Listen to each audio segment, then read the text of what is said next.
Good morning, everyone. Welcome to American Scousers Morning Coffee or Tea with American Scouser on a Friday morning where it's time to be reckless. If you turned in for Galley, you're in deep shits because I'm back in action over here. I think he's at an event of some sort. He's working, so it's not like he's vacationing. At least he's not taking it easy. So he is suffering, and that's all we need to know. He's working at the end of the It's day. good to know. Yeah. Yeah, right. Exactly. It makes the morning coffee more enjoyable. Knowing somewhere else, Galley is suffering. How are you doing, man? I'm doing good, mate. Yeah, listen, it's always nice when Liverpool win a footy match, and it doesn't half feel like a weight lifted off your shoulders, doesn't it? When Liverpool win, it's just like Yeah. God. So it was nice to get the win, and I'm excited for the weekend. I don't know about you, I'm really excited for the weekend. FA Cup's always great, and I think we have a great chance. So I am more looking forward to these games than I was a month ago. I mean, I guess that's progress. Yeah. Right? Yeah. I mean, still don't know what you're going to get, which team is going to show up, kind of watching between your fingers kind of a thing, but looking forward to it a bit more than I was, like I say, like 4 or 5 weeks ago. It was more like, oh, here we go again, torture session kind of a thing. Because I don't know, I am seeing progress. I mean, we're talking about it right before we went on air, but you look at, and it's not only progress in terms of play. I'm seeing patterns. I'm seeing like little things, getting Wirtz more on the ball and stuff. But I'm also, you're starting to get results out of that improvement as well. So I don't. Looking forward to it is a strong word for me right now, but still, at least not dreading it. Let's go that way. I just think with the FA Cup, especially at most cup games, I think this: if you have a home draw, you know what I mean. As long as you're home, I don't care who you play. If you're home, Yeah. it's always like it feels like a bit of a thing. You don't really want to go to, a Grimsby away on a cold Monday night and all that kind of stuff. It's a night game at Anfield, you know what I mean, under the lights kind of deal, and we can kind of see what happens. If Villa, Newcastle play before us, so one of them are getting knocked out, which is handy. And I think this could open up. I really do. I think it can open up, and it's nice, mate. Just to, as you say, I don't want to say patterns and things and stuff like that. Liverpool have looked better in games, definitely. They've only looked better for 20, 30 minutes. Apart from the Sunderland game, where they look better for probably 75 minutes at least. But it's small progress. But the way we've come from, small progress we'll fucking take right now. Yeah. You know what I mean? We'll take it. So, I'm remaining positive, mate. I really am, because, again, there's touch wood, there's no more injuries, and we can kind of see what happens, really. Yeah, the whole Endo thing really put a damper on that thing, because that one, you and I especially the most hurt in the chats, man. I felt the pain. I think it's because if it wasn't World Cup, I don't think you were more disappointed that dude finally gets the chance. He's taking the chance and he gets hurt, which I understand definitely. Don't get me wrong. I was more hurting for him knowing that's not why he's crying. He's more crying probably for the World Cup, which is definitely his last World Cup. Most definitely. And the reason being, Tim, right? I love players like Endo, and I love players like Shaqiri and players like that, because I always think like an Endo, at least. Good, close, great professional, good player. Not an amazing player. But you get the phone call like 29, 30 to come to Liverpool. And you must be like, huh? Like, I'm just knocking about with Stuttgart as the captain. Of course, we're still playing, good level of football. No one's puts Liverpool and Stuttgart is a different level in terms of, football. You get the phone call, you get your chance. You've come in. You worked yourself in the first season. Then, let's be frank, he was great from, I remember he was great from October to February. He was really good. I seen you die on the pitch at Wembley to win Jurgen Klopp a League Cup in his last season. Dead on the pitch. Yeah, literally. Dead on the pitch. you win the league title. You win a Premier League, which is a 32 or something like that, which is like... So I always think about those type of players, who've had like that chance later on in their career to really go and... You know what I mean? That big moment, and he sees that moment, and then there's no qualms in the media. He's the biggest star in Japan in terms of the Japanese captain, which is a big and things like that. He's not moaning in the media. There's no complaining. There's no rumours that he wants to go to Inter Milan, for example. There's none of that kind of garbage in the media when he's not playing. He stays professional, mate. Every time he comes in, he gives 110. Whether you think he's at the level or not, but he gives 110 every time he comes in. Yes, some days you go, he wasn't at it today. Yeah, but was his effort there? Yes. Yes. Plays right back. A tough team, Sunderland, plays brilliant all game. I think he makes the goal, because the way he hurls off the keeper is really clever by him. Smart, experienced, hauls off the keeper. Van Dijk scores, and then that happens. And it's it's just like, how's your look? Do you know what I mean? And that's why I'm happy. And the way the injury happened on top of it as well, like it's really the pitch and the weather conditions that makes that injury. And he tries to play on. Yeah, he tries to play on. Like doesn't want to. You know what I mean? And I just think it really upsets me, Tim, when I see players like that who get that chance later on in the career. And let's be frank, he's probably never going to be the same player again at 33, 34. When he probably does come back, he's probably not going to be the same player. Just a heartbreaking thing for him. That's why I love players like Ragnar Klavan. I think that though, like I know he's going to be older, but I feel like, you know, that's his thing. Like, you know, I like players like that too, who not only like the lack of bitch and moaning, but whatever their skill level is, maybe because that was kind of like my thing, is I was not the most skilled guy or anything like that, but like you knew what you were exactly getting. I'm gonna bust my ass. Maybe that's why I relate to those guys more, because you know, they put me back at sweeper. It's gonna be him or the ball or whatever. I'm gonna do everything possible for the ball not to get past, blah blah. So I do feel like when I see those guys, I find them a lot easier to root for, just because of like how they play. But with him, like you said, is how they care. But I do feel, I don't know how bad it is. I have not seen. The Slot said he's out for a long time. Yeah, that's what we know right now, right? Like long time. So I don't know, like if it's like a situation where he will be ready in summer or whatever. Do you think he will lose that much just because the thing that makes his game, the warrior attitude, is still there? You know what I mean? Yeah, I mean, maybe not. I just think, but it's definitely probably his last game for Liverpool, and that, or if he is out for, let's just say 6 to 7 months, Liverpool could just keep him around for the extra year and let him go on a free. Because I think he's out of contract next summer, not this summer, next summer. I think so, yeah. But Liverpool can just keep him around for a year and he plays the bit part games, and that'll be lovely. I think that'll be really nice. I just think, again, mate, I love players like that who get that phone call later on in the career and go, do you want to come and have a moment? You know what I mean? Like, have a thing. Like, Gary McAllister, I adored. He was my favourite player growing up, and he was in Liverpool for 2 years. Do you know what I mean? You told me that. Yeah, I adored him. I love players like Ragnar Klavan, for example. Yes. Gets that call later on in his career to come to Liverpool and have a moment in Liverpool shirt. And I just really like those type of stories where someone gets given a chance later on in their career, and then that like guy, he's won the Premier League, he's won the League Cup, and yeah, it's just hard. And then again, I'm so annoyed because he played so well in the game. He plays so well in the game, and Liverpool need him. And what he was doing with that performance, he was actually forcing his way back into our brains and the manager's plans to go, actually, I can trust him here. He probably would have played Brighton. He probably would have played this weekend. He probably would have done Wednesday, Saturday, go and give me the 90 against Brighton, get us through in the cup. He plays great at home, probably in his normal role. And then we all kick on and go, Endo's an option. Bring Endo on for 20. Do you know what I mean? And it's just, yeah, mate, it really, really upsets me, those type of things. It really does. Yeah, it was it was really painful. Just as Tim, I don't know about a glue. But I mean, like, I like guys like that who, but I mean, not as your starter, probably, just as you didn't want me starting. But you want those guys on your bench. People would used to put Milner in that category. I felt Milner was a lot more technical and a lot better than that. Like, you know what I mean? Like Milner, we liked him in the sense that they could come in and close out a game. I always said, you know, Japanese Milner and stuff. I felt that was harsh on Milner to be put in the category of just an effort guy, because he was a lot more than that. But I do like the effort guys, and you want those guys on the training pitch and stuff too. That was never gonna like lower the level, because they go 100% at all times, kind of deal. So yeah, I did see this, by the way. We should probably talk a little bit about this, because there is like managerial changes happening. Tudor, I remember, was at Galatasaray at one point, if I remember right, and was like shit canned fairly quickly. But that doesn't say anything, because Turkish league shelf life is usually 6 months or so. Wasn't he a Juventus player? Did he play for Juventus? He was. I actually almost want to say he was an assistant or something there, and he actually did coach in Italy as well.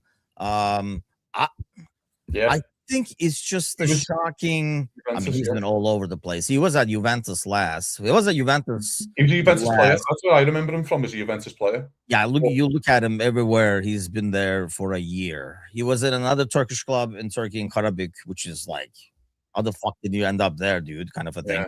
But that's right. Then he goes to Italy. Then he goes to his home country. Then he comes back to Italy and stuff like that. So, How has he got the job at Spurs? I don't know.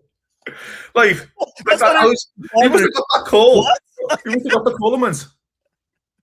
Hey, babe, we're going to fucking London. Get out, like. I don't know if he's a good player or That's not. the prank call, Igor. Don't fall for the shits. Like, LFC channel upload the short showing Frimpong appearing at the end.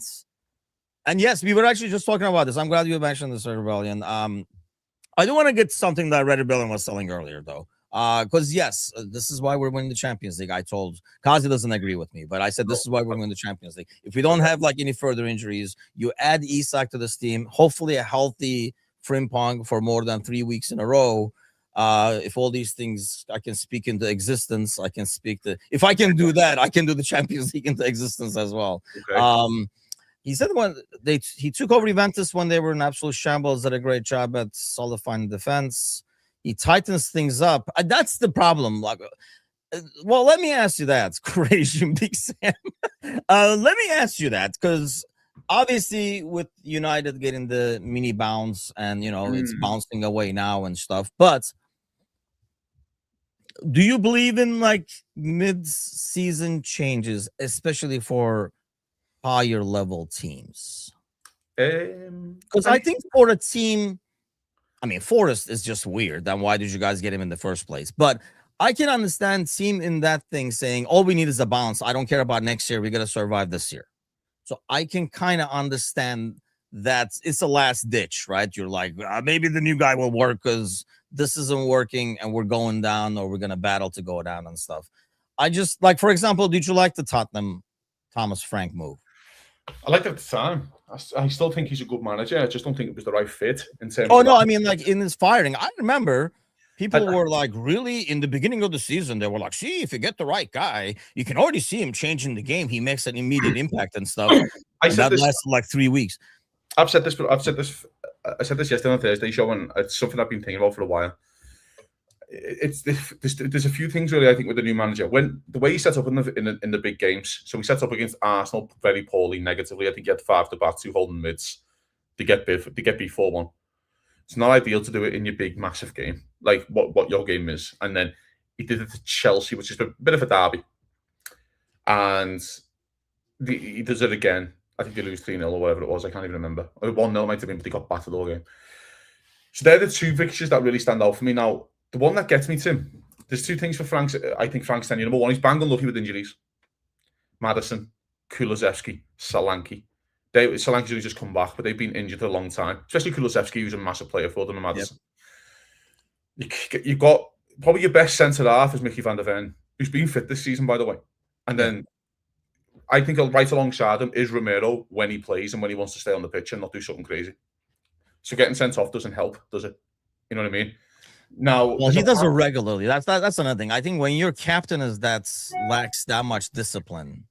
Well, yeah, that's the point. Yeah, and my thing is, Tim, with this, right, and this is just something I've always had a thing with football fans in general.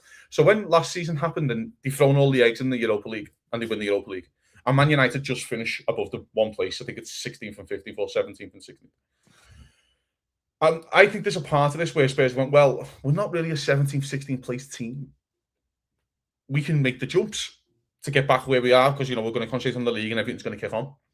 Well, Frank has kind of said, well, I think he said it a few weeks ago, well, we've made kind of small successes of where we were based on last season. That's not acceptable.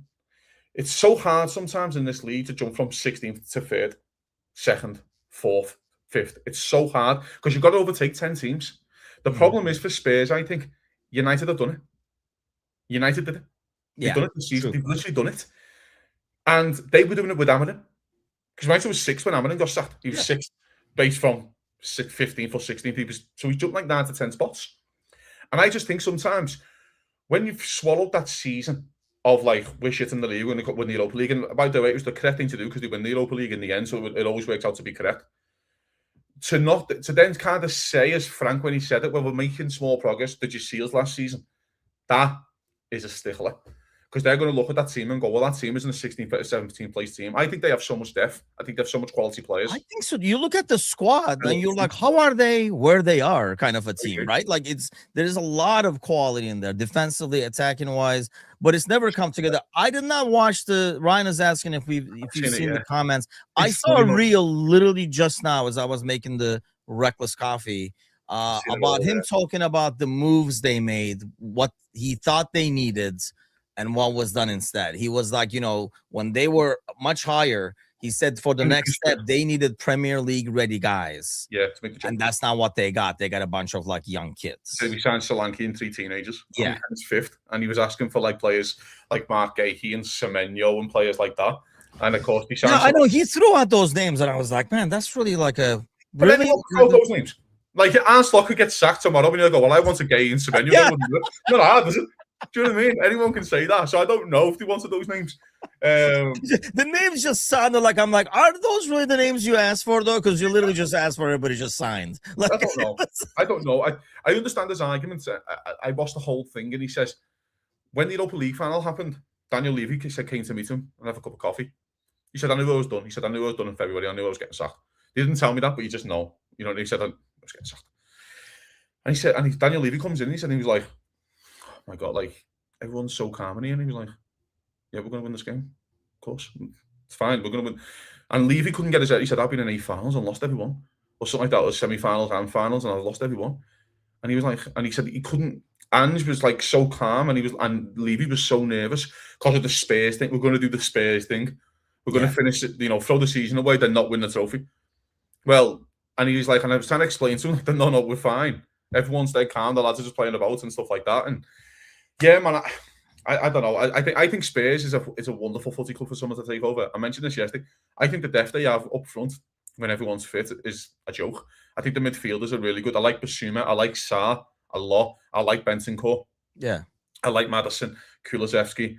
I like Kudus. I like Solanke. I like Mawani. I like Xavi Simons. Richarlison is an okay. I think it's a bunch of guys, except maybe Richarlison, that you would say, like, would you want him on Liverpool? And you're like, even if maybe it's not starting 11, you'd be like, hell yeah. We've seen our squad player. I'll take all those players I just named compared to our squad at the moment. Yeah.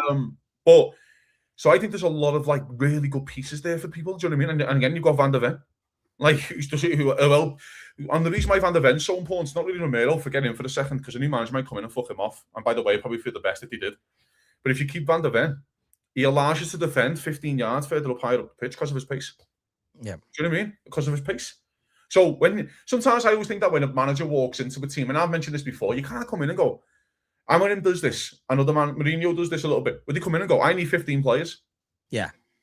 Hey lad, I just interviewed you 6 weeks ago. You weren't saying that. You were saying, I can do loads with him. Hey, I'll get the best out of him for you. You didn't. If you would have told me 6 weeks ago, you would have got the job. I've just spent 300 million on these lads, and you're telling me they're all shit. I love that about managers. I really love that about managers, Tim. Do you know what I mean? They sit there, don't they, and go, these are all shit. Like, yeah. Weeks ago, you said, you're like, what the fuck? Couple of small tweaks. That's all they need. That's just a couple of small tweaks. But do you think it's because of the name? Like, probably a Mourinho interview is not really a much of a Mourinho. Like, you're not really interviewing Mourinho in terms of, you're not picking his brain. Whereas I feel like some of these interviews, that I'm always shocked when that happens, because isn't this something like, what is your vision for this team? For fuck's sakes, if you hire a manager in a freaking department store, you would be like, hey, what is your vision and stuff? So wouldn't you say, what is your vision? And wouldn't you, as like the new guy coming in and saying, you guys got to probably move on from so-and-so, and this is what you got to do and all that kind of stuff.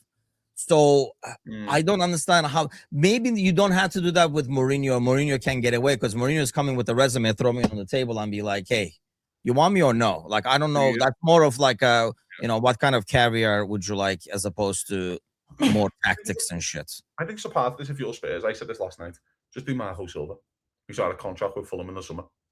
Because they'll love him. The fans would love him. The way he plays footy, entertaining, stylish. Do you know what I mean? I thought for 45 minutes last week when they played Everton, I know they lost the game, but the first half, Fulham were out of this world. The football I was watching was unbelievable. Fulham should be 7-0 up at half time. They were amazing against Everton. And I just think with if they go and do a Marco Silva, there's a part of this though, Tim, I think with Spurs as well. There's a head coach conversation, there's a manager conversation, where you just got to sit down and go, we're selling Romero on you. We're just selling. We're selling a doggy, if it's a doggy. We're selling this lad, we're selling that lad. Whether you want to keep them all or not. A bit like what's happened a little bit with Arne Slot, a little bit with Luis Diaz. But I just think Spurs, mate, I just think they're a great club. And when I look at the teams now, mate, it was 6th, 7th and 8th. Brentford, Everton, Bournemouth, Brighton. No disrespect. You can't say that they have a better squad than Tottenham.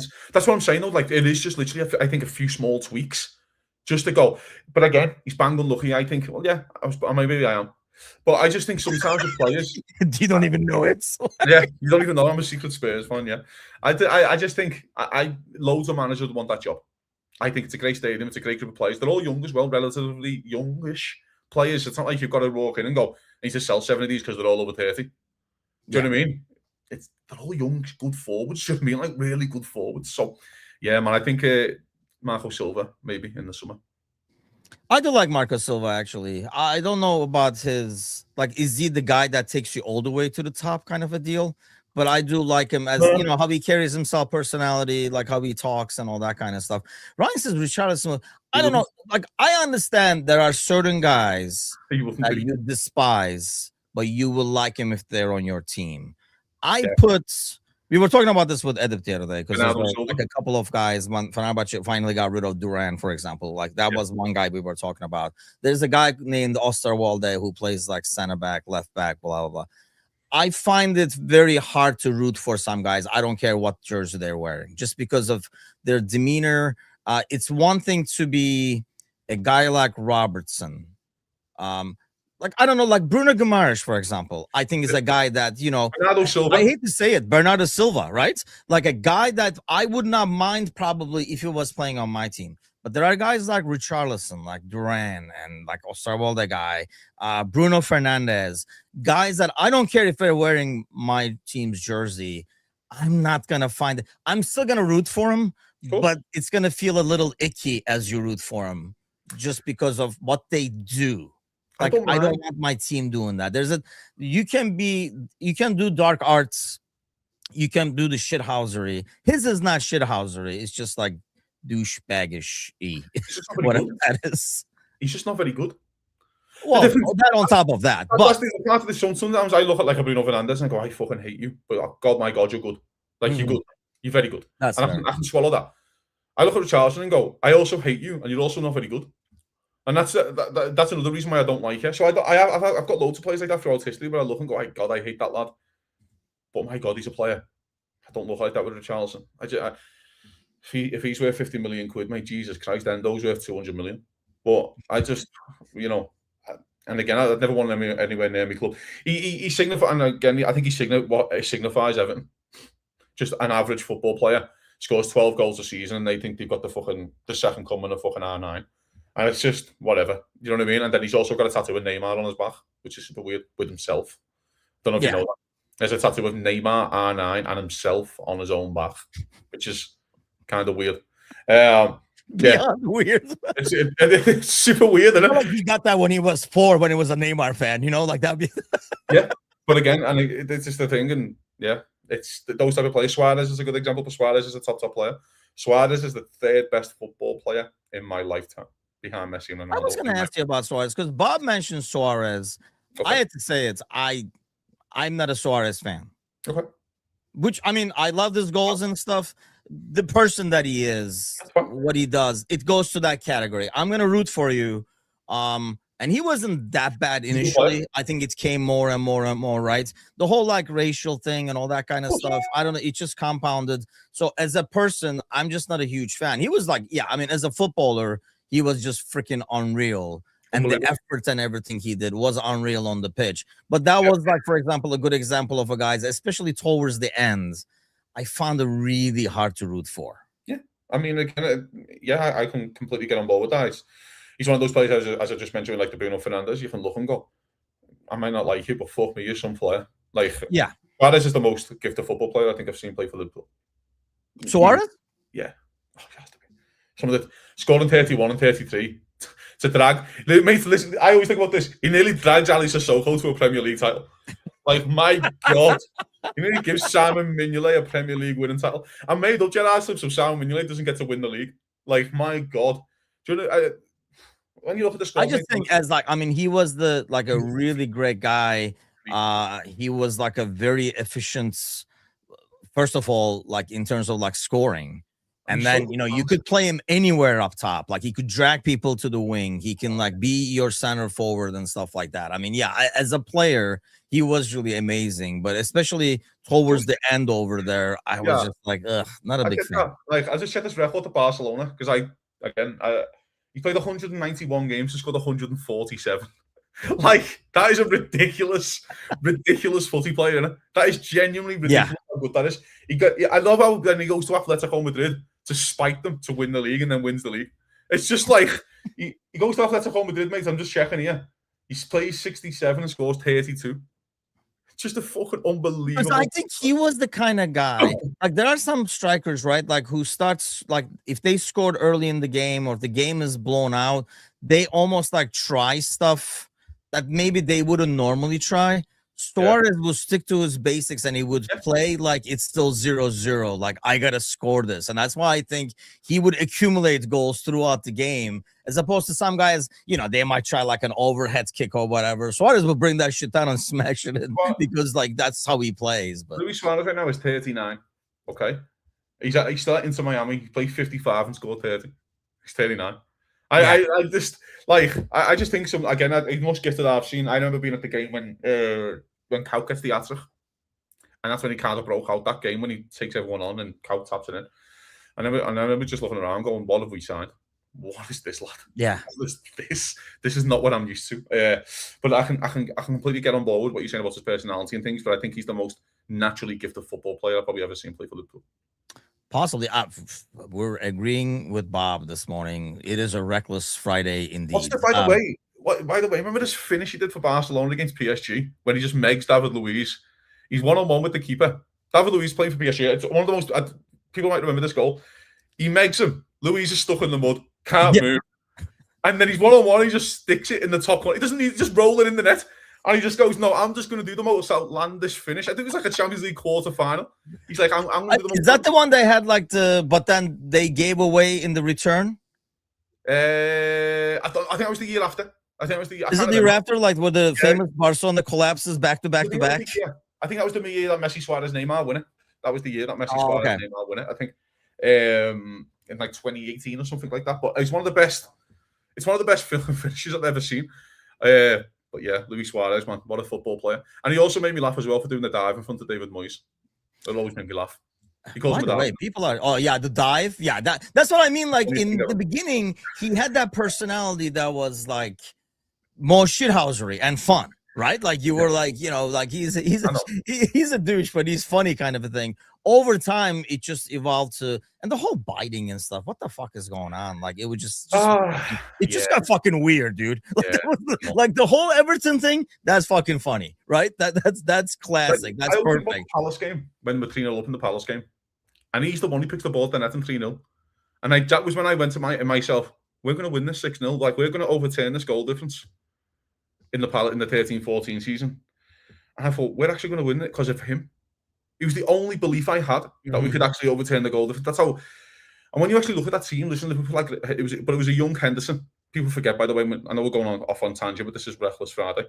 Henderson gets sent off against City, I think, and then he misses the other games. So he misses the Palace game and stuff like that. He misses the Chelsea game that we lose. People forget that. That was a huge thing. It was huge at the time because he was doing a lot of Gerrard's running. He was doing loads of Gerrard's running for him. But by the way, Gerrard gets like 18 goals that season as well. Gerrard's still unbelievable. We have a young Coutinho. We have a young Sterling. Suarez and Sturridge, of course. But that defence is as bad as you could make out. It was Colo Touré, Skrtel, Agger. Agger was on his last legs. Sorry, last legs. Skrtel, Touré, Ali Sissoko, John Flanagan, and Simon Mignolet. It was just nowhere near the level. And he nearly dragged that team to a Premier League title. I just find that, like, bizarre. Yeah. Because I always think, Tim, when you look back at Premier League teams and over the 30 years of people winning the league, who's the worst goalkeeper to win the league? The worst goalkeeper? Because it's probably Kasper Schmeichel, and he's a very good goalkeeper. Oh, I see what you mean. Hold on. You don't win the league without a great keeper. It's impossible. Could be. Good point. I've always argued this point, mate. I've argued this for a while. You don't win the league without a great goalkeeper. It's never happened in the history of footy, in my opinion, in the Premier League, at least in the 30 years. David Seaman, Petr Cech, Peter Schmeichel. Yeah, I guess. Yeah, I got to go back. But yeah, that's probably the only oddball one. Yeah. The worst keepers probably like Kasper Schmeichel and maybe Joe Hart. And Joe Hart was unbelievable at the time as well, by the way, when he won the league. There's Kasper Schmeichel. Simon Mignolet's levels are below them.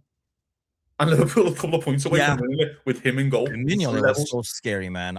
Every corner kick felt like we had given up a penalty or something. And by the way, for the and it might be a bit of PTSD for people. Go back and watch that slip again, the goal. Go back and watch it. Yeah. Simon Mignolet should save it. I've argued this point for years. Or at least make it more difficult, for fuck's sakes. Simon Mignolet. By the way, someone told me this when we signed Alisson, that he's the same size as Simon Mignolet. Like 6'1". They're both 6'1". Look, your face. My head is just when you look, they don't play like that. That's the thing. Exactly. Because we only play like I was in goal. And and that's the thing. I loved him as a personality. And let's face it, like when he was the bench guy and stuff, he was excellent dude. But yeah, it would give me nightmares. Top 3 keepers to save a penalty to save my life. In Liverpool keepers. If you said to me, name me 3 keepers to save a penalty to save your life, Liverpool keepers, Kelleher, Mignolet, I would be in that conversation. Mignolet was a great penalty stopper, really good. And I just think to myself that, again, he nearly dragged him to the league title. So, yeah. By the way, can we please not use Nunez and Suarez in the same sentence in terms of, I don't like Suarez, but not that much, Jesus. No, which I don't know if you heard, by the way, Nunez is a free agent. Bring him back home. Is he? He got dumped. Is he released? So I know when this was a huge ordeal in the drama that is the Saudi league. So Benzema threw a temper tantrum and wanted to go to Al Hilal. Okay. Which was going to make them stronger because he's replacing Nunez. So they're like, holy shit, these guys are going to get good. And the deal was Kante was going to Fenerbahce, and then they were getting En-Nesyri over there to replace Benzema. So they were all connected in that sense. While Ronaldo, who runs the league, kind of threw a fit initially. So somehow the paperwork didn't get turned in time and stuff. That transfer did not happen. And FIFA said we didn't get it in time. They couldn't appeal and all that kind of stuff. The powers that be, and like literally, like, because when the move happened, Fenerbahce thanked the president, who just happened to be in Saudi Arabia at the time. So something happened where the move finally went through. Kante came to Fenerbahce, and En-Nesyri went to Al Ittihad, I think. And then Benzema went over he had already gone over to Al Hilal. Okay. Well, Nunez was also going to be going to Fenerbahce because now he was an extra piece. Something about he didn't want to go to Turkey, or what he wanted, Fenerbahce didn't want to give. I don't know what the hell happened, but that didn't happen. And they just dumped him because they have Benzema now. Wow. So he's like a free agent. They released him altogether is what I last saw, but let's not put him in the... I don't want to have that conversation. I don't even... he had an impact. I understand that, but people saying... I think like it was Bob saying earlier, on his day, Darwin was world-class. On his bad day, he was League 2 player. On my day, I'm world-class too, but somebody getting that much money with that much physical ability should be on his day a lot more. He's never been world-class. He's never done a world-class thing in his life. He doesn't know what world-class Newcastle game finishes, for example. What Newcastle game? Newcastle away, when we're, I think, down to 10. Yeah, he's brilliant, yeah. He does what a striker does. He goes one-on-one and scores. Yeah. He's not world-class. No, he just scores. He's one-on-one. He's a striker. Score. Oh, yeah. No, I think in terms of like world-class, sometimes he had a finish where you were like, he knows how to finish, but then he was offside half the time. Yeah, but he has a brain of a puppy in his head. He has a puppy brain. That's the problem with him. He has a brain of a donkey. If you just give him a normal working human man's brain, he'd be an unbelievable player. Because they're the type of players I hate. Is all the players with the physical attributes and all the ability in the world, but they haven't got the fucking brain cell between them. Yeah. I.e. Darwin Núñez, John Duran is a great example. Ryan Babel was always the first one. Ryan Babel was unbelievable at Liverpool. If he just had a brain, he'd be great. And yes. Darwin's that type. Imagine you give him Roberto Firmino's brain. My God. Oh my God, yes. Can you imagine? Could you imagine the footy player you're getting? Look at the size of the man. He's a monster. He's quick. But I'm talking Núñez. Powerful. Yeah. But he was a moron. I know he wasn't good. He wasn't a good footy player. Liverpool took a chance, got good money back. Yes, he has a chance. He has a small part to play in Liverpool in the league title. Okay, I can go along with that, but still, he's not good enough. He put in, by the way, he put in one of the worst performances I've ever seen at Goodison Park when we lost 2-0 for a forward. We lose 2-0. Calvert-Lewin scores this. Oh, yeah. I remember this game. Klopp's last season. It was the first time we ever lost at Goodison Park, I think, Klopp. that number 9 performance, one of the worst performances I've ever seen from a striker. And by the way, he's 1-on-1 in the 15th minute, 20th minute, 7 yards out, and it's a straight to the keeper. Honestly, he was a fucking fraud. Sorry. I mean, look, I would rather have Divock than Nunez making a cameo appearance at the end of a game, for example. I don't know why I'm getting all angry on a Friday. He wasn't good. He was a waste of money. But I writ him off 6 games in. You know this. I writ him off 6 games in. I was done with him 6 games. He's doing my head in already. Do you know what I mean? Yes, he has moments. He comes on and plays. Yeah, at least I gave him more time. You from the get-go were like on his case. I gave him more time, and he was an easy guy to root for. That's what I was telling my brother, because my brother was asking me. And I'm like, the thing is, the fans will give him more time. I think in this series, 3 times the forward and finisher that Nunez is, for example. But fans did not give him time and all that kind of stuff.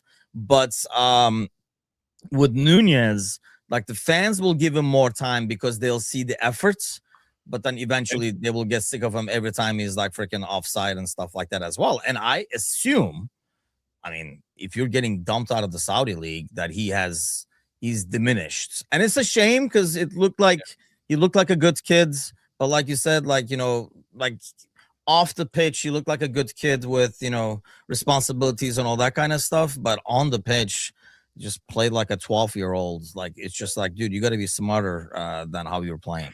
Yep, that's him. And again, Chris, imagine we only gave you 6 streams. Trust me, that people give us 6 minutes sometimes, Chris. I'd be lucky if they give us 6 streams. Let's go that way. Nah, mate. Listen, he has a small part of playing Liverpool in the league title, and fantastic. Move on. He was nowhere near good enough. And whatever. Don't pay £60 million for a player to come on for 10 minutes. I was going to ask you that, because I know what Bob is saying. He was not as bad as people make it. Do you think we make it as bad because he didn't come in over like Minamino? He came over with this big money signing. Yeah. And I think that's probably why we're looking more at value, perhaps, than anything else, because the expectation was so high based on what he could have done. Whereas when you got Minamino, you were like, okay, like whatever we get is a plus. And I would argue you get a lot more, not only value-wise, you got better than him. So, yeah, I can see that. It doesn't help when a player comes in with a massive price tag. You know what I mean? Vertu's getting a lot of stick early on the season because of his price tag. Yeah. So it doesn't help in that aspect, but it also doesn't help that you headbutt a defender on your debut and get sent off. So as much as we can sit and give him all the grace in the world, you know what I mean? That's another thing I said. He'll get a red card immediately in Turkey. I was amazed Duran got out of it with that, because he was throwing his elbows all over the place. He might come back to the Premier and be a good player, and he'll score 12 goals for one of the Premier League sides, like a Brentford or someone, and everyone goes, "See, we shouldn't let him go." I really think, if anything, he might go back to Uruguay or like Portuguese league and stuff. That's where, like, I think he needs space to show, at least to use the speed and stuff like that. I don't think he's good for a team that's going against low blocks. Yeah, go to that Portuguese league and go back to Portugal or something like that, and be the next Jokeres, or get his form back over there. And that's what I'm kind of that's a possibility. Because I mean, what is he now? Is he still like 25? Has to be like mid-20s? It's like 26, I think. 26, yeah. It's 27 in June. Yeah. Oh, time is running out, kids. Okay. I want to go back to this. Red Rebellion was talking about it earlier. In terms of like Mo. His performances and stuff. Yeah. More than Mo, because I think we can all agree, I should say, that Mo has been far off of it, especially when it comes to finishing and stuff. I thought this game, first of all, I do see him working a lot more defensively. I don't know if that's part of it, but he is working a lot more defensively, and I think this was his thing all along. Remember last year he basically told him, "Yeah, I'll defend, but don't expect as much going forward because there's only so much of kind of a deal." He was proved right in the end. He was proved right. And he's being proven right now, I guess, right? Yeah. In that sense. My thing more is like, and I don't know if you saw the thing, but what is with the over the top Gakpo hates of fans? What am I missing? Because I feel like, once again, I'm trying to protect the kid from the bullies. Because I feel like it is so freaking, not that I'm the biggest Gakpo fan, but I feel like the criticism is so unnecessarily harsh and unfair that I have to defend the dude that I'm not really maybe big on, but he's nowhere near what people say. That's fair. I'll do Cody first. I think, by the way, I thought he was really good against Sunderland, and I thought he was really good against Newcastle. So I think there's probably 2 out of the last 3 games where he's played really well. The problem is with Cody, I think like, he hasn't had a sub all season. So last season, the Diaz thing helped. It's not because it was just Luis Diaz coming to replace him. It's just because you didn't see a lot of Cody. Cody is a frustrating footy player to watch at times. But I also think Cody's one of those players where he will have a hot streak where he's unbelievable for 8 games and then he's poor for 6. And then he's great again. So, for example, last season, people forget this, speaking of title-winning seasons, and people trying to say Darwin Núñez. Cody Gakpo scores like 7 or 8 on the bounce at home in January and February when Salah's struggling for the goal. Jota wasn't scoring. And it was him who was scoring and helping us win the league. And people forget that. The hate's hard, mate, because, again, it's just Liverpool don't have an option. I think if he was subbing for Rio and Rio was doing a lot more 30, 40 minutes, I don't think the hate would be that bad. But when he's knackered late on in games and he's making mistakes and he's doing the old cutting and stuff like that, and I thought it's against Sunderland, he was playing Robertson in a lot more. And there's the 2 things I've had about that. First of all, Robertson was fantastic against Sunderland. Yeah, he was. But I think there's a part of this where Robertson probably looks at him after the second time. He doesn't get the ball and goes, "You fucking give me this ball," because he has that respect in the squad. He's the vice captain, won the lot. I think Robertson has that respect in the squad to go. So when he is giving Robertson the ball, he's doing less of the cutting. For example, he's just making a nice pass. He's just doing good wing play. I think people see that. Now, the hate probably has been over the top, and I probably agree with you there. In terms of Salah, and I've had to think about Salah for the last 4 games. People are complaining about Salah, and I'm fine with that. I can go along with it. Well, let's look back at the last 4 games. Karabakh, he scores. I think he sets 2 up. Newcastle, he sets Verts up. Yeah. He gets an assist. And I think he might get 2 assists. I can't remember. He should get more. For example, McAllister's hat-trick goal. He should have definitely more assists. Exactly, in that game. Man City, he creates Liverpool's best chance for Ekatike, who misses the header. Yeah. Like, it's an unbelievable pass. It is an unreal pass. Yes. It's a fucking ridiculous football pass. Right? So there's that. And then he also sets up the goal against Sunderland. Because it's a great corner. It's an unbelievable corner. Right? All his corners, actually. I was going to say that. That's one of the things I've seen us improve in is set pieces. Yeah. But in terms of most specifically, the last 4 games, he's had big moments. Now, people might say, well, he's not really in the game. Well, that's been Mo Salah for years. He's never in the game, then he'll score 2. Yeah. So, because that's Mo Salah's game. I don't know what we've watched the last days. Yes, of course, some games he's hot and he's unbelievable for 90 minutes and you go, wow, what a performance. But a lot of games, he's in and out of the game. He can't really get his touch and all that, but bang, he'll do something. Bang, like, okay, Moses. City's a great example. Bang, he plays the pass of the fucking game, pass of the season, and Ekatike doesn't score. So the last 4 games, I've seen a lot of more creativity from Mo. The numbers are coming back. Mo's always been a numbers player. Yes. He's not Riyad Mahrez. He's not Eden Hazard. Mo's numbers. So you can say, oh, well, I'd rather watch Hazard and I'd rather watch Mahrez. Well, I'd rather watch the lad who wins the leagues and wins your trophies. He scores loads of goals and gets loads of assists. That's him. And I just think the last 4 games, he's starting to get some things back. That's all. I'm not saying, oh my God, Mo Salah's back. And he's never going to be 2018, 2019 Mo Salah. That's never happening. But in terms of that, there's also a part of this with the drop-off. He's had a drop-off. Of course he's had a drop-off. Everyone's had a drop-off, by the way. The whole squad's had a drop-off. Liverpool have anticipated the drop-off. They signed 3 forwards in Verts, Ekatike and Verts to go, hey, Mo. I said this last night, and he's on 6 goals or whatever he's on. Okay. If Isaac was on 15 and Ekatike was on 15 and Liverpool were top, you'd all go, yeah, he expected it. We expected this from Mo and all this. He deserves the goal because of what he's done and all this kind of stuff. It's because everyone else is struggling. And for the last few years, he's kind of took the fight himself and he's kind of took everything on his back. Like last season, it's a freak of a season. We win the league on the back of Mo Salah's numbers. And I'm fine with that. I just think the last 4 games, Tim, I've seen it a lot better from Mo. Do you know what I mean? In terms of his numbers, in terms of the finishing, and in terms of like the assist and the passing, I just think, we're starting to see a little bit more of the old Mo Salah back, which is, my opinion. I mean, it's not the same when he's going 1v1 and you get excited. Like there are like certain times, like, like in the certain players get the ball, look up, you're like, oh yeah, here we go, kind of a thing. Something is going to happen. You got that feeling. It's not as much now, like 1v1. But let's face it, like people get frustrated now when, I mean, yeah, he had some crazy goals against like Watford and City and stuff Oh, like that, where he went between like 3-4 people. But let's face it, he would have lost freaking a bunch of those as well. Like he would have lost a lot of those balls. It was not as frustrating because we had already scored 3, or we would have like he would get the chance right back because of the way we played in like 30 seconds or whatever. I don't think he is as bad as people make it out to be, because his passing is still there.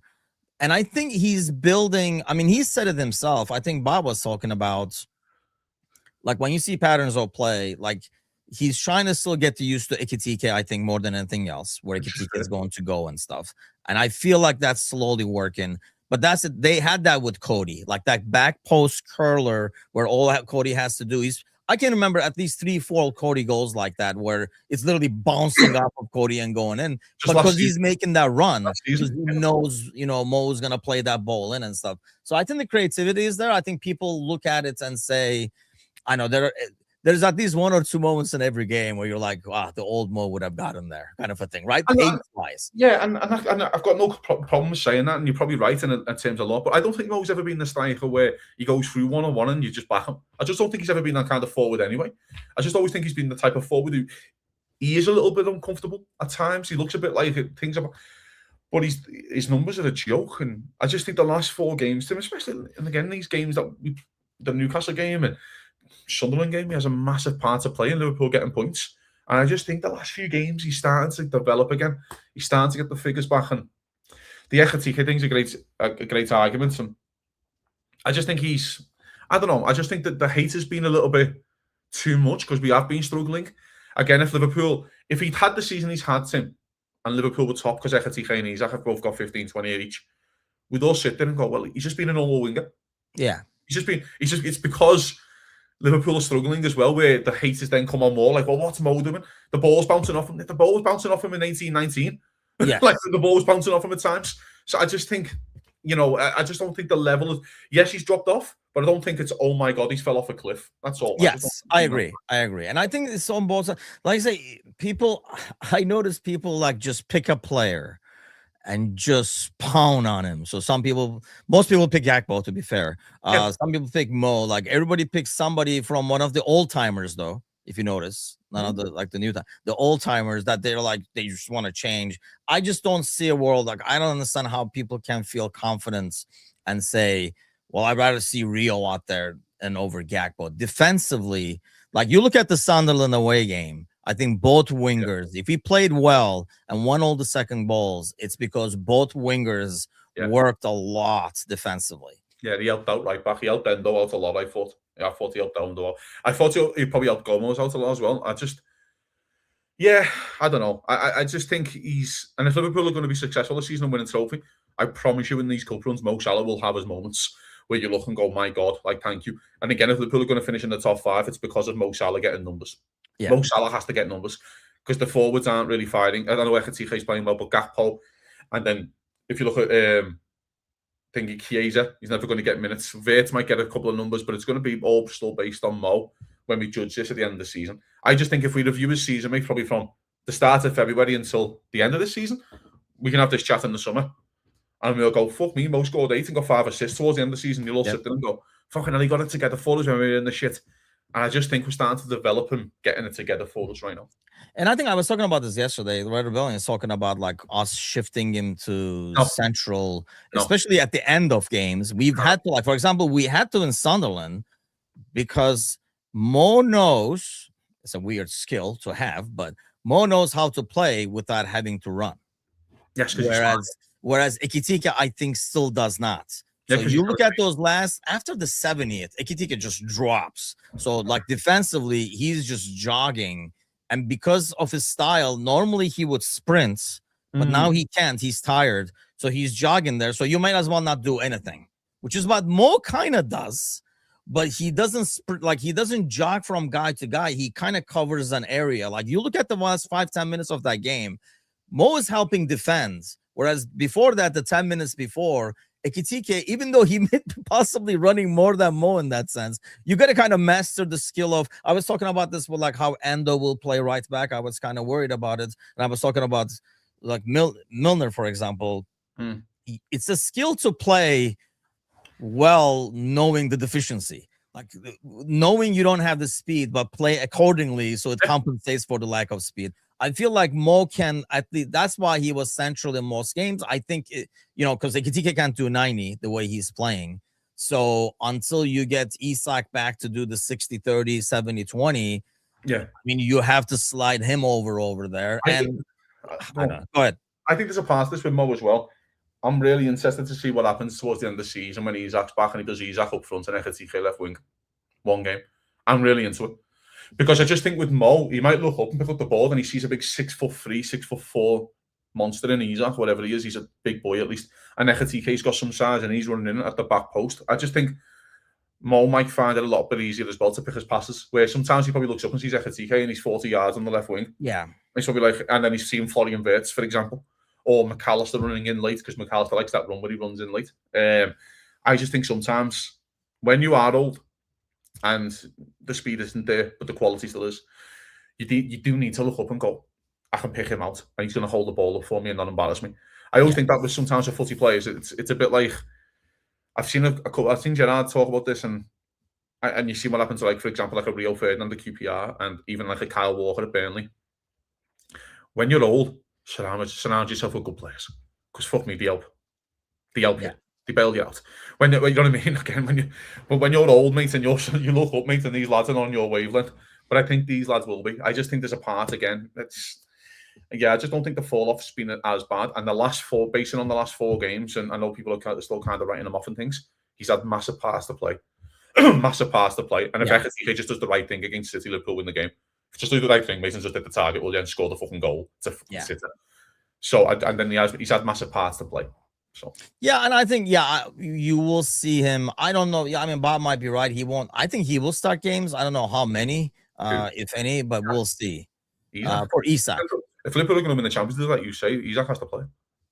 Yeah, I would think so. I mean, it's only February. I think March is what I last saw for his return, like mid-March or something like that. You might be able to get through if you get through the last 16 game.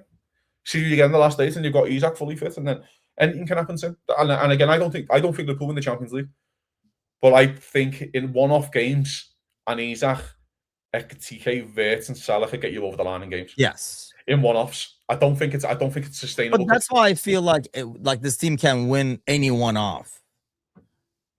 Yeah, that's why I think I have more confidence in a cup scenario. Like, I don't trust this team to put 5 good performances back to back to back. But I would not be shocked if this team goes out and makes Barcelona look bad or something like that. Yeah, you know I mean? There might be arguments because Liverpool have the second leg home advantage, don't we? But every second leg's at home, which is massive in the Champions League. Yeah. So I think up until the semi-finals, we play the second leg as a home. When Liverpool could just go away, be pragmatic, grind, get some 0-0s away from home or a 1-0 defeat, and go, okay, we'll take you back to Anfield. And then before you know it, within the first 20 minutes, Liverpool are 3-0 up because Isak scored 2, and we just blow them away. I can see that happening in scenarios against any team. The only reason why I don't think we win the Champions League is we just don't have the depth in defence.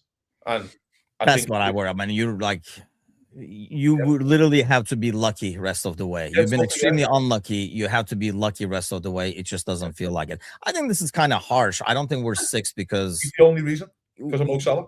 Oh. Yeah, I mean, because he's not Superman, because he was last year. I think that's really harsh because he's not the one leaking goals either. And I think that's one of the bigger reasons that we've lost a lot of points is we've conceded a lot of goals. It was Mo Salah when we were 2-0 up away at Leeds, who was sliding in to give a penalty away. That was on Mo Salah, was it? No, it was on Canate. Yeah. They were comfortable in games and then throw it away.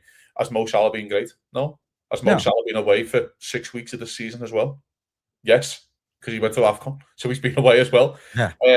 I just think there's many things that are wrong at Liverpool, and I think Mo Salah is probably the 15th on that list, i.e., number 1 being the strength and depth.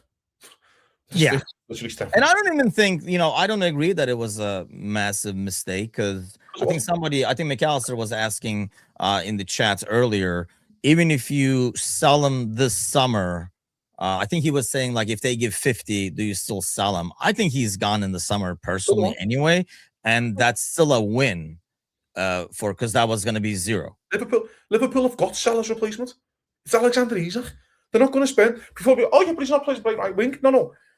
You just sign a box standard right winger that anyone can do. For example, give me like your Cuban Minter or someone, and then he's like an he can get you all the goals. That's how it works. It's not about how do you get Mo's numbers. They've got Mo's numbers just in different positions. You just sign a box standard right winger. You're not going to find right wingers like Mo Salah who get 30 goals, 40 goals. I think you're like splitting those numbers to Wirtz and Ekitike or Isak. Exactly. That's what you do. That's why they've signed three basically £100 million footy players to go. We've got to replace the numbers, but also you protect your investment. I've said this about Van Dijk and Salah. And then if you do get a teased with an offer in the summer of 60, 70 million from the Saudi League for Salah, shall we do it? And you protected your investment. Yeah. That's all it is. It's the same with Van Dijk. If it's Saudi League comes in the summer, let's just say Holland win the World Cup. He might just fancy it and go, it's time to cash in. 600 grand a week. 2 years left. And he might come back to slot and go, I'm done. I've won the FA Cup again. I'm within the top 5. He's in the Champions League and I'm done. He might fancy that at 35, 36. Who knows? I don't know. But protect your investments. That's what Liverpool have done with Mo Salah and Van Dijk. The one thing you can't do, mate, I think, again with Robertson, they fucked up again because the Robertson's going to leave on a free and whether we like it or not. Right? I just think that's why the Jones arguments, I'm worried over Jones, of course, because he's got left and McAllister and players like that because these are all young players who are worth 60, 70 million. See, protect them. And that's what they've done with Mo Salah. I mean, with Robertson, I think obviously the value you're not protecting is a lot lower, so I guess it doesn't hurt as much. Like, what is Robertson's selling value? Do you ever think? Do you think the fall off has been exaggerated slightly? Yes. Yeah, I just think what people were saying, and I think it's mainly because we got a younger version. Yeah, of course, but I just think I think if it was Costas over there, which thank God he's not. But if it was Costas over there, I don't think, it gets exaggerated as much. There is a younger version there we can play. I mean, he has had a dropout, but it goes back to people see what they want to see, man. Go back when we were winning titles.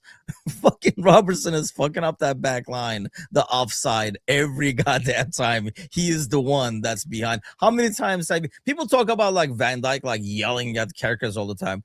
How many times has he screamed his head off at Robo because he has like freaking screwed up that back line by giving himself an extra like a little bit to run? Only 60 yards further up the field, but he's also the best left back I've ever seen, and he will be the best left back to ever play for my club, in my opinion, that I've seen. He's the best left back I've ever seen at Liverpool. Liverpool have struggled with left backs the last 30 years. You could argue Steve Nicol and players like that. I didn't see them. I didn't see them and all that. So I just need to. What I've seen, Andy Robertson's the best I've ever seen. Andy Robertson is in the conversation of Ashley Cole and Andy Robertson and Dennis Irwin and Patrice Evra. That's the chat he's in. That's fair. And he's not in the other chats. And I just think, yes, as he slightly dropped off from being one of the best ever, he slightly dropped off from that. That's fine. Yeah. But he's still a very much capable left back week in, week out for the Premier League club. Yes. And both things can be right. It was natural for him to drop off when your game is mostly dependent on energy.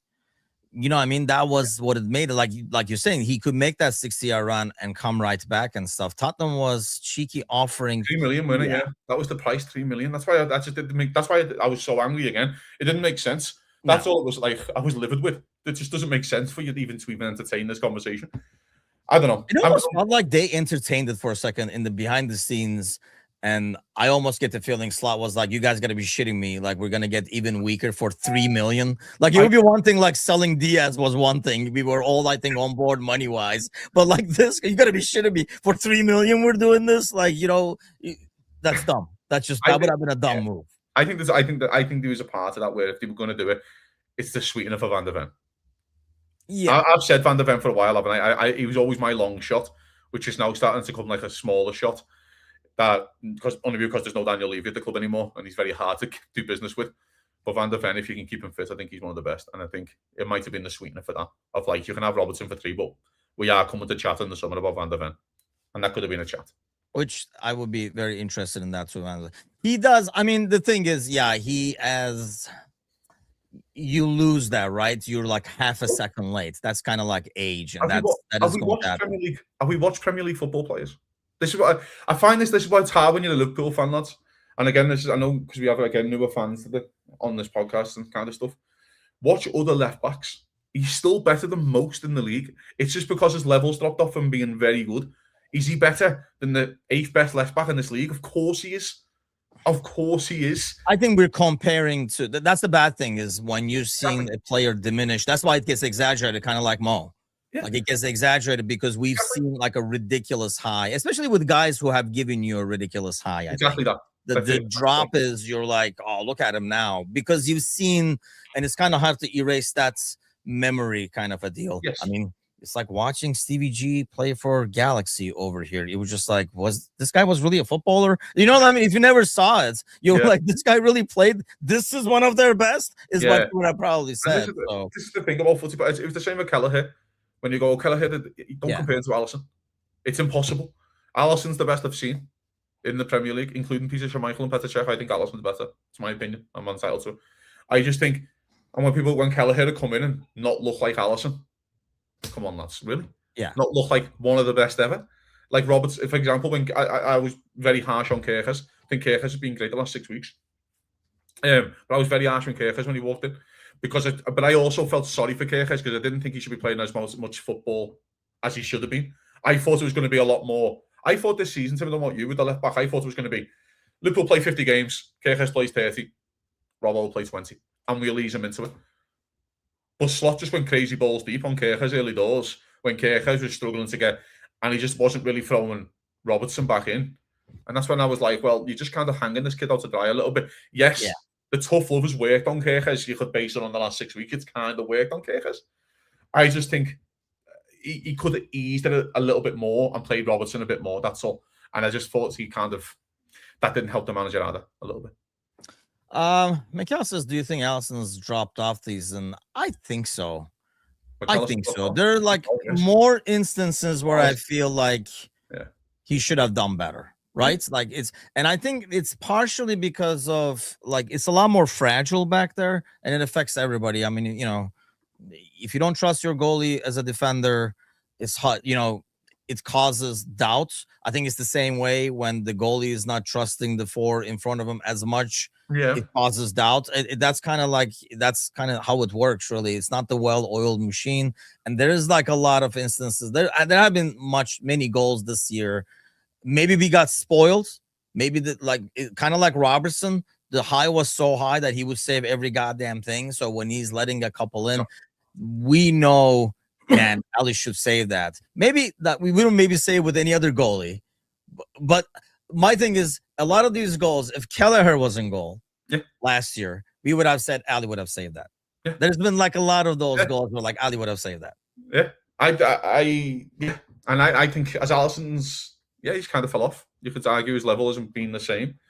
And I've got no problem with that. I've got no problem if Liverpool are being serious about looking for offers for Alisson in the summer. I wouldn't. You don't sign a £35 million backup. True. So they must clearly. So when people are you sold on that? I'm sorry? Are you sold on that? Like, if that's what they do, I just think the club have to do it eventually. You have to rip the band-aid off. It's either is Managerial the right guy or not? Because if he isn't, then we can all look at it and go, that was a bit of a bust then, because why would you spend 35 million on him? So, yeah, I don't know. I just think you have to rip the band-aid off eventually. And if you get an unbelievable price for Alisson, I'm at the stage, Tim, with this season, based on this season, that I'm okay with letting a lot of the old guy go and just going, you know what, let's just fucking rip it up and start. Honestly, yeah, I'm getting there too. I'm annoyed, Tim. I'm annoyed with some of the performances. I'm annoyed with a lot of them. I'm fed up with looking at a lot of the lads, including like your McAllisters and Gravenberch has pissed me off this season. Do you know what I mean? Like, I'm not saying sell Gravenberch, by the way. I'm just saying I've looked at a lot of the lads, Gakpo, for example. I've looked at a lot of them, Kanate, looking at you going, I don't even want to look at you at times. Like, I'm just annoyed looking at you. You've been around too long. You're like a bad smell. That's what I feel like just at the time. I don't know, man. I was talking about this on Discord, and you know, like somebody, I think it was Anan or somebody said the stats say otherwise, which I don't know. I haven't looked at the stats in terms of how much the midfield players have dropped off. I really think with like people throwing darts at players like we were talking about earlier, like picking players, like somebody's hammering on Mo, somebody's hammering on Gakpo and stuff. One guy that has somehow avoided all those darts is Gravenberch, and I really think he was the one that elevated everybody in the midfield last year with how he played, and he's not that guy anymore, and I think that's what makes McAllister look worse, and everybody looks slightly worse than they were. He's been poor for 12 months. He's been poor since February, March last year. He's been poor. So it's not like, by the way, I still think he's a good player, but I also think as well what would help Gravenberch is having a proper number 6. I think it would help him loads just to turn around and go, can I go on this run? Yes, because I'm here. Bye, and wave him off up the field. You know what I mean? I know when people say, well, the manager doesn't want to play like that. We have no idea how the manager wants to play because he hasn't built a squad. We have no idea because I've seen different versions of how the manager wants to play. People we've signed. We haven't signed a midfielder. Okay, let me put it this way. Like, for example, when we talk about Endo, the fact that he doesn't play Endo, hasn't played Endo and stuff, to me, that says that's not what he wants. People or Endo's a version press resistance, at least at the minimum. He might want to see, he calls it right here. Adam Wharton's but Gravenberch has been poor. I mean, if you look at compared to what he was doing last year, he's been figured out a bit more. I think people are not diving in as easy, letting him do that spin. So in some games you've watched this season, you go, we didn't play well. What did Gravenberch do? And you go, I don't know. Didn't seem to the ball. That's what I mean. He doesn't, because he's not on the ball as much. But if you watch him, if you stop and just watch him, Red Rebellion, he's sometimes always 2 steps behind what's happening. Defensively, he's not there. Offensively, yeah, he's taking more chances. And I would argue that early in the season, we were so bad defensively because he was taking way too many chances that we had zero insurance and we kept leaving that back line on an island over there. And people I think people are getting mistaken here because he was so good against Newcastle, and it might be fresh against people's head because I thought. But that's why he plays so well, because he was suddenly himself. Because he was in himself again, and I thought he was pretty good second half against City. I thought he was one of the ones in the second half. He played well against it. So the last couple of performances might be clouding people's judgment a little bit. I just think personally, I just don't think he's been at the level that he was early on last season. But I also don't think that's just on him. And going back to your Endo argument in terms of press resistance and that, he might want a number 6, but just not Endo, which is fine, which is completely fine. I just think maybe if he had a prime Fabinho, people go, he doesn't want a Fabinho. How do we know? I didn't think he'd want an Isaac, but he does because we signed him. So I didn't think he'd want that type of player. I didn't think he'd want like a number 10 and like a Vert, but he signed him, so he wants him. So we don't know what he wants. We're still halfway through this rebuild. And that's why, again, Tim, I always come back to the question over the manager. You need to give him a contract or get rid of him in the summer. That's it. That's the only 2 options. Yeah. Because he only has a year left in the summer. So, see, that's where you got to make your decision. Is he your man or isn't he your man? And I suppose you'll find out. They will, based on how things are progressing more than anything else. Scotty says, I wouldn't, maybe final ball not having as impact. This is my point. Nobody is pointing any fingers at him somehow, whereas I feel like he has dropped off as well. People are pretending he's the same guy, whereas McAllister suddenly doesn't know how to play football or Gakpo doesn't know how to play football. I would argue that he has dropped off as well, and nobody is looking that way. I don't know why. If you play centre midfield for Liverpool and you get run all over the park by other teams, I point the fingers at you. Because you're called the engine room for a reason. You need energy. If Liverpool are consistently losing games and sitting 6th in the league and getting battered at home against teams like Forest and PSV and that, yes, I will point the fingers at you. Because it's your job to break up play.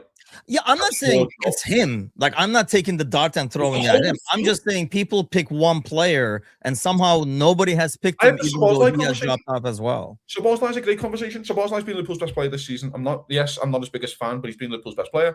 Fine. You're still getting beat every week. And you're a midfielder. Everyone goes, Szoboszlai was great. We lost. You're a midfielder. Rag someone down, take a yellow card. Do you know what I mean? Like funny enough, like you did against City when it was the most pointless sending off of all time. The most pointless sending off I've ever seen. But still, like you still got to take responsibility. And I think with Gravenberch, you're going into your World Cup year, Holland, big club. You played at Ajax, you played at Bayern Munich. You're at Liverpool, you've won the league. It's a bit like my Szoboszlai conversation I've had, Tim, with you before. I want to see you taking more responsibility. I want to see you putting it on your shoulders to drag teams over the line. And Szoboszlai's done that this year. You know, I was calling this for this last year. If people go, he's the next captain. I want to see you grabbing players and going, you're coming with me.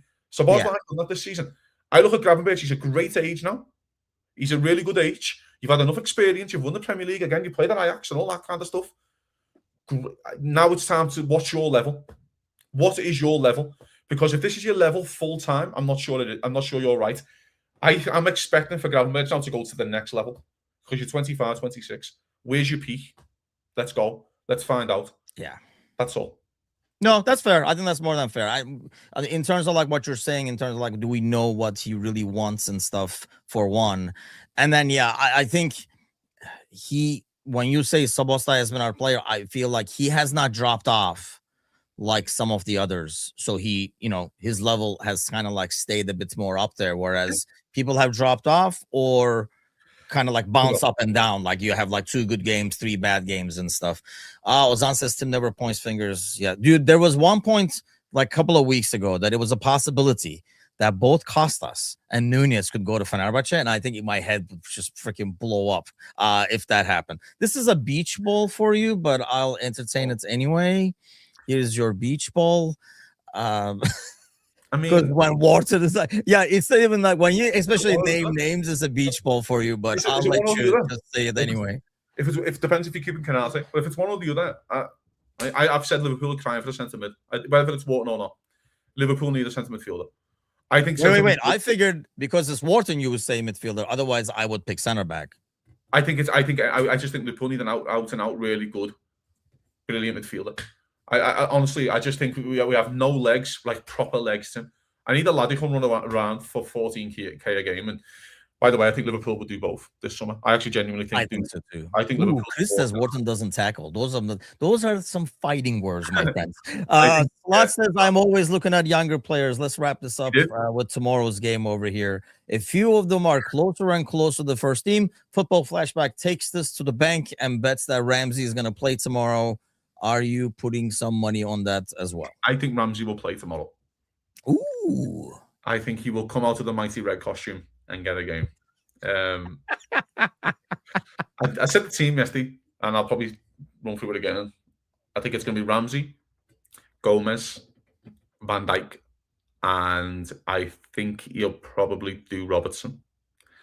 Oh, really? Yeah, I think. I'll tell you why. I know we play Wednesday. There's a week off still. And I so he might do Kirches for an hour, but I expect Robertson to get 30. Midfield of Jones, I was saying Endo, of course, but of course Jones. I'm gonna say so hard this Gravenberch and Nyoni. I've changed my mind. I'm going Nyoni.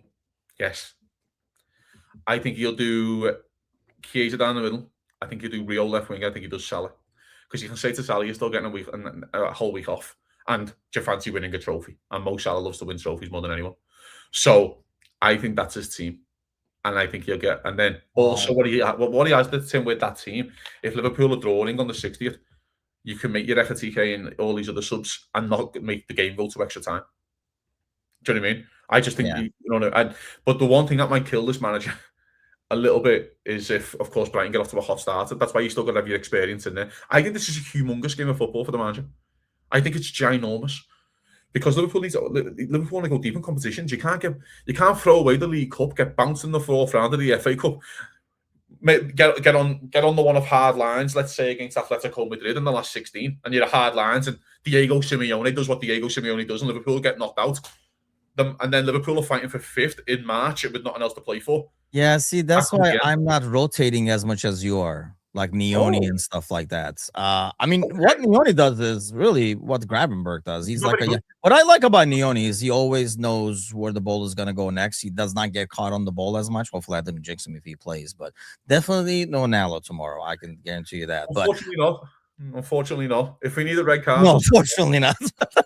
No, listen, I feel so harsh for this kid. I really do, because it's just like he's coming like an on-running joke. But he does have to stop getting sent off because it is funny. But I mean, I don't know. It's so harsh. I don't know. Like Scotty says, I know it doesn't save the manager, but it can kind of like what you're saying. It can hurt the manager. It's one thing to go to the final of the FA Cup and lose in the final and get eliminated and have nothing to play for the squad. Right? So that's your question. If Liverpool finish in the top 5 in the FA Cup, he keeps his job, doesn't he? Oh yeah, exactly. That's what I think. I think even if he plays the final, and I think he keeps his job. He has to finish in the top 5, of course. He has to get in the Champions League places to keep his job. But I think he could sit there, put the FA Cup on the table in May. Liverpool finish 5th. We can review the season and go, my striker died in the summer. You know what I mean? Which is, of course, I've had to deal with all that. A whole half of a rebuild because you lads didn't give me the strength and depth. Then Isaac breaks his leg. And then all this other stuff happens. and I've still delivered you a trophy, and we've won 2 trophies in 2 years. That's a very good, strong selling point to go. So give me another 2-year deal, and let's get this on. Let's get cracking and go and sign the players I need. I think there's a lot of that conversation.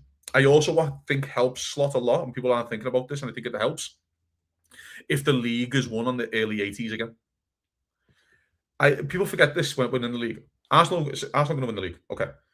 If they win the league on 82, 83, it's not a massive gap that you've got to bridge again, because you've seen him get to 83 with 4 games to go. You've seen him do it. If City, I think, if he finished 5th, Tim, wins the FA Cup, but City get 100 points, I think they go, I don't know if he can win 32 games a season, 33 games a season. But if football starts to correct itself from the Guardiola and Klopp levels of what points are, and it starts to drop down to the early 80s again, he might go again. I think that's what really helps the manager. It really helps them, because the gap doesn't feel that big. How do we make up 40 points? That's fair, yeah. How do we make up 40 instead of, how do we make up 16 or 18? Well, fucking hell, we were unlucky in games. We got hard lines. Okay, well, we can make that up. Fucking hell, we played the promoted sides, and we've lost or drew to 3 or 4 of them. Yeah, just add those points. Yeah. I think that's a part of that conversation, Tim. If football corrects itself a little bit and Arsenal only get the 80s, then I think that really helps them as well. I know. I'm big on Leone. I hope just he gets better physically. I mean, yeah, he plays safe balls, but what I like with him is he gets the ball to the guy that should have the ball. Like, if he sees Mo, he plays Mo, and you do your thing. If he sees the left winger, he plays the ball. He doesn't like carry a lot or do anything fancy, but I don't know. I like how he plays. My only thing with him is like physically. So as long as he gets safe pair of hands. That's all. Yeah. He's a safe pair of hands. He doesn't do anything outlandish. He's not very good. He's fine. He's a kid. He's fine. He's never going to be at the level for Liverpool. He'll never start more than 30 games for Liverpool. But I don't know. Unless he develops physically and becomes more of a specimen along with his game, probably not. But I really like his game. I don't know why. I enjoy watching that kid. Okay, let's wrap this up. Jeez, this went long. Okay, I'm still getting questions. I really like that question, but man, once we go into that, we'll never end. Someone have to get some work done over here. Genie 2.0. I actually more see like Gravenberg 2.0 than anything else. But okay, prediction for tomorrow. Score 3-2 Liverpool. 3-2. I just think it'll be an end-to-end game where both sides don't want extra time. And Brighton are going to come out and play the right way. Brighton will come out and give Liverpool space, and I can just think that can end up in being a bit of a cricket, like a bit of an end-to-end basketball game. So I'm excited for the game at 3-2. If they do that, I say we win 3-1, and I'm going with that. Chris says 2-0. Okay, you get one last question. Go on, then. If you both have 1 minute timers. Oh boy, I'm scared the way this is going. I have no idea where this is going. I'm scared in terms of where everyone can get involved in the chat about this question. Come on, football flashback. I'm fine, actually. I'm okay. I've got a bit of time. Well, we're waiting. I'm waiting a minute. 1 minute flashback. My time has run out. This is making a very podcast as we wait for football flashback. Anyway, go back to this game while we wait for this question. I think it's massive. I really do, Tim. I think he has to go deep in this tournament. But that's why I wouldn't rotate. I understand why you guys are rotating so much when you have to win. Really. Especially now you have what? You're going to have a full week, 8 days before the next game, playing Forest, who will have played Fenerbahce away at Istanbul on Thursday. Okay.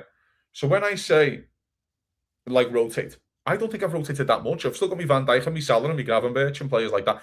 By the way, I'll probably do Tardis because I want Naoni to play, but I think Szoboszlai plays. I forgot Szoboszlai. Yeah. I think he plays. So no Ramsey then? Szoboszlai right back? No, I'm going to drop Naoni.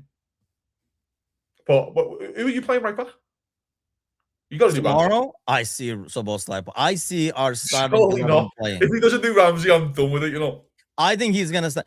And honestly, I wouldn't blame him because they keep talking about being consistent, playing with each other, playing better as they play with each other. Why the fuck not? Treat it like a regular Premier League game. You have 8 days rest after this. Just put him out there. Petrified of injuries, isn't he?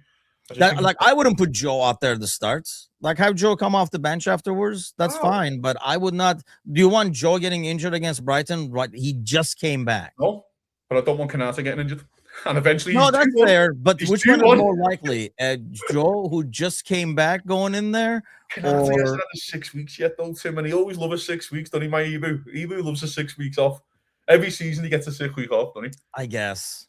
Bro fell asleep. Yeah, football flashback. I don't know what you want me to do, but I I can see the other question if you wanted to say that. You gotta understand this Ramsey thing. It's not Cafu. He's not playing and sitting on the bench, for fuck's sakes. We haven't seen this kid in months. I just don't. If he starts Szoboszlai over there, I'm more than fine with it. I'm more than fine with playing the same team repeatedly until they start to play, and you can see them starting to play better together. So I don't understand the whole Ramsey thing. I don't understand the whole Chiesa thing. How many more minutes do you have to see of Chiesa before you stop complaining about why he's not? The argument is for me on this conversation, and I agree. Ramsey's not the level. Chiesa's not the level. I've got all that, no problem.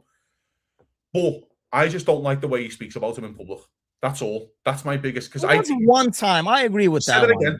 He did it basically. I don't think that's what he's saying on that one, though. He's basically saying what we always say in the U.S. over here. Anyway, the backup quarterback is always the most popular guy in town. And I can get all that, right? You can't say that there because nobody would fucking get it at a Liverpool press conference. Yeah, exactly that. I just think there's a part of this, Tim, where you have to protect players. That's all.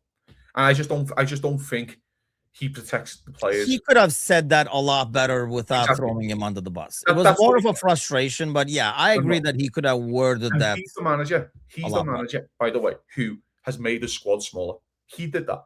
He made those decisions not to play Endo and Chiesa and these other players. He made that decision.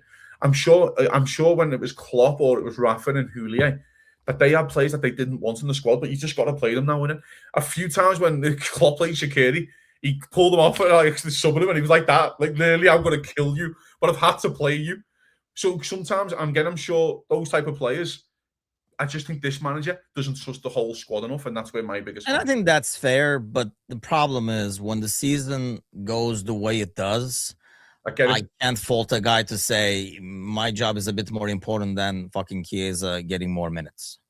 And if he feels this is the best way, like gives us the best chance to win, I can see him thinking more short term than long term, especially the run that we had. And let's face it, if we kept losing the way we were with Chiesa starting, nobody's going to be like, yeah, but he's starting Chiesa now, so things are a lot better.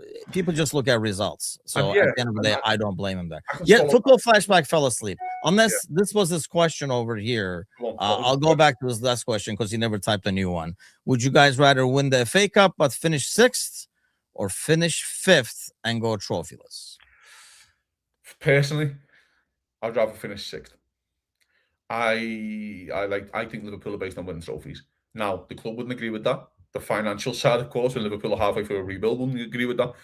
But I don't remember when Liverpool finished 4th, but I remember Steven Gerrard banging one in to win the FA Cup in 2006 and those type of memories.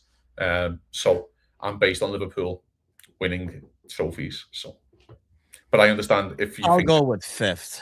I understand that, and I think it's a coin toss, by the way, for me because as well. It puts you behind. The ramifications of that is not just one summer. You know, I mean, it kind of puts you slightly back a bit more in terms of attracting players and stuff like that. Yeah, and I can get that. I just think there's a part where, so to me, makes trophies at everything, and I also think it helps the manager, makes it really does.